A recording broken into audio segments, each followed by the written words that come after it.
নমস্কার বন্ধুরা, তোমরা সকলে কেমন আছো? আশা করি নিশ্চয়ই তোমরা সকলে ভগবানের কৃপায় ভালো রয়েছো।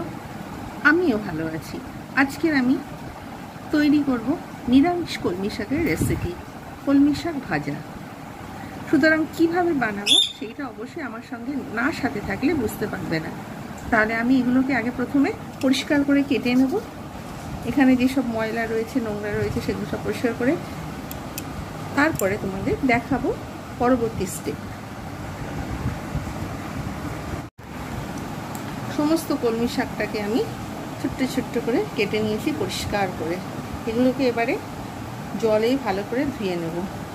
এখানে কত ময়লা বেরিয়েছে, এত নোংরা ছিল, এগুলো সব বাদ দিয়ে দিলাম। আর এখানে এগুলো পরিষ্কার করে রাখলাম।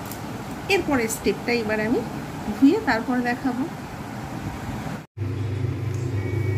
শাকগুলোকে আমি সব ভালো করে এগুলোকে ধুয়ে নেব।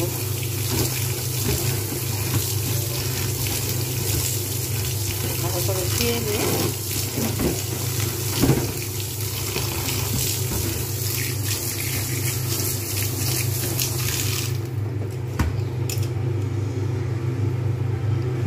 এটাকে এবারে উঠিয়ে নেব।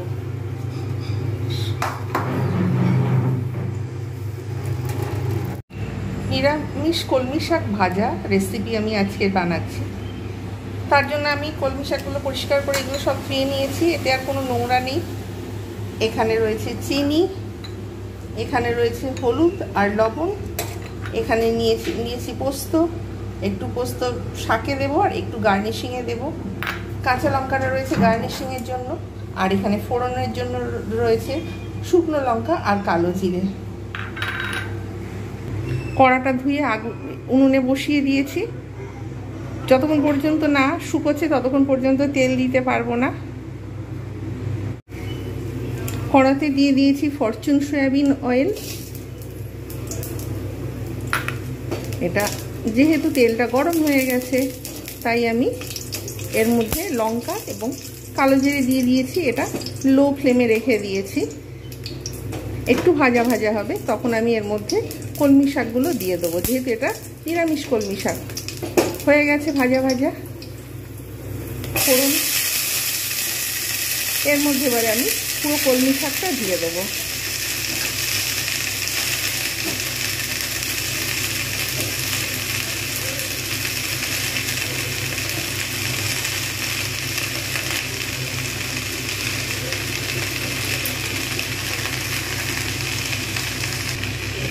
এবারে আমি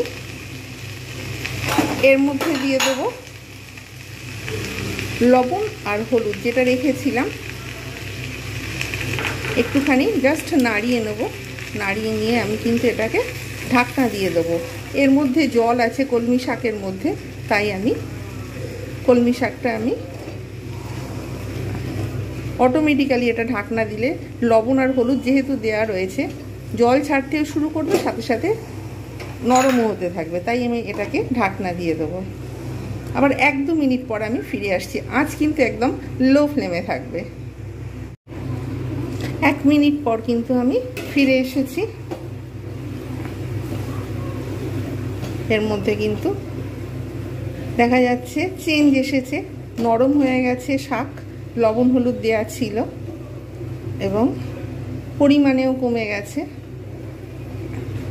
এখনো জল রয়েছে, এটা কিন্তু অটোমেটিক্যালি সেদ্ধ হবে।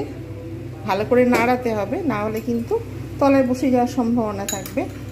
আমি এবারে এর মধ্যে 1 চামচের মতো পোস্ত আমি কিন্তু এর মধ্যে দিয়ে দেবো টেস্টের জন্য। আর শেষে একটু রেখে দেবো গার্নিশিংয়ের জন্য। ওটাও পোস্ত থাকবে। পোস্ত কাঁচা পোস্ত বাটাও খায়, পোস্তর বড়াও খায় সব। সুতরাং পোস্ত কাঁচাও ব্যবহার করা যায়। আমি জাস্ট এটা একটু টেস্টের জন্য এর মধ্যে দিয়ে দিলাম। আবার ফের আমি জাস্ট 1 মিনিট ঢাকা দিয়ে দেবো। 5 মিনিটের মধ্যে কিন্তু 5 মিনিটও লাগে না, 3-4 মিনিটের মধ্যে শাক ভাজা পুরো কমপ্লিট হয়ে যায়। জাস্ট একদম লো ফ্লেমে আর ঢাকনা দিয়ে রান্না করতে হবে। যেদিন নিরামিষ হবে সেদিন এইভাবে কিন্তু তৈরি করা খুবই সুবিধাজনক। ফিরে এলাম আবার ফের 1 মিনিট পরে। জাস্ট একটুখানি ঢাকনা দিয়ে রেখে দিয়েছিলাম। পুরো একদম শুকনো হয়ে গেছে শাকও একদম পুরো নরম হয়ে গেছে।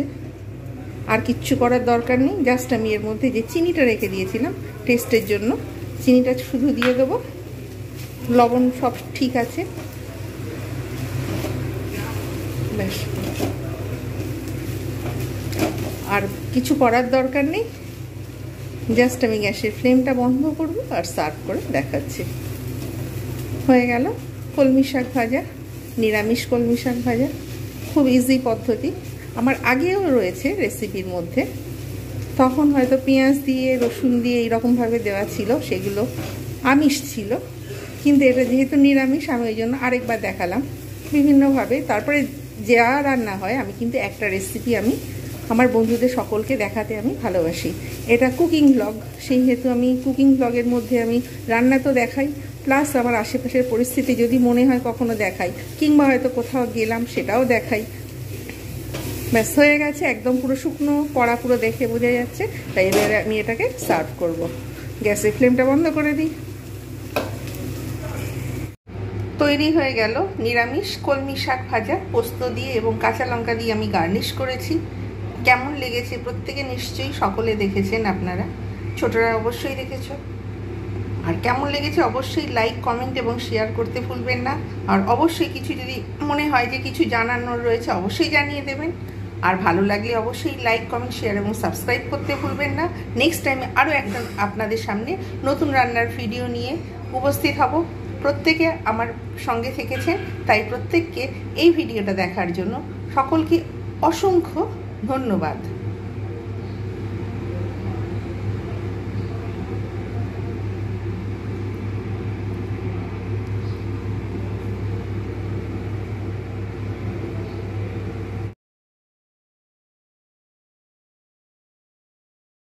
সন্ধ্যের সময় আমাদের পাড়ার ছাতিমতলার কালী মন্দিরে চারিদিকে আলো জ্বলছে। এমনি সময় এটা পুজো হয়, এই কালী ঠাকুর খুবই জাগ্রত, যার জন্য এখানে সবাই আসে পুজো দিতে।